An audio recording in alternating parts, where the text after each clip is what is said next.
My biggest flex of 2026 is that I can now make Xiaolong bao soup dumplings. Come on. Gonna save me a bunch of money. So there's two ways you can make it: the easy way or the long way. The long way, you want to use some gelatinous meat. I used pork foot, made sure it was cleaned and then strained with aromatics to make this jello. Then the quick way, you just want to get some boiling water, some stock. I used vegetable here because it's all I had, but you want to use a meaty one really. I used honey, Shaoxing wine, soy sauce, sesame oil, and then the gelatin, and then you stir that, put it in the freezer, let it set in a tin like this because you want to be able to chop it up. It's going to go like jelly like that. Mince some garlic, ginger, and finely chopped spring onions. Add that to some mince. It can be pork, beef, whatever you want to choose, chicken. Add the soy sauce, the Shaoxing wine, and the sesame oil. I only had sesame wok oil. I don't know if there's much of a difference, but it's what I had. So you add that, and then I added honey instead of sugar because I just prefer honey. I did put some MSG in there because I just like it. A little bit of black pepper. And then you want to mix it up until it literally turns into like a paste kind of vibe. You'll see in a sec.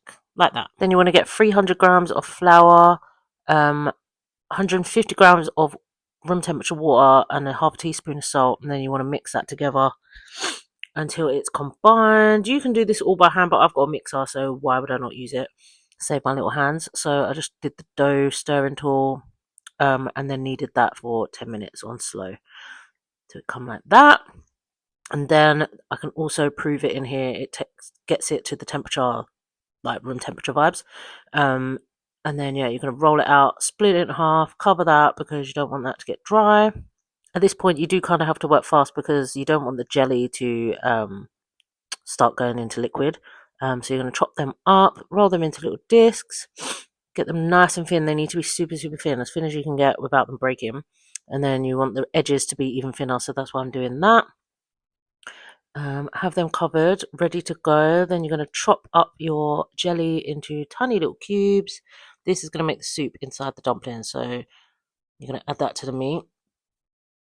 And then we're going to add a little bit of time. I usually put a bit of the jelly at the bottom because your hands are warm, so it can warm the jelly liquid. So it's easier to just have it at the bottom.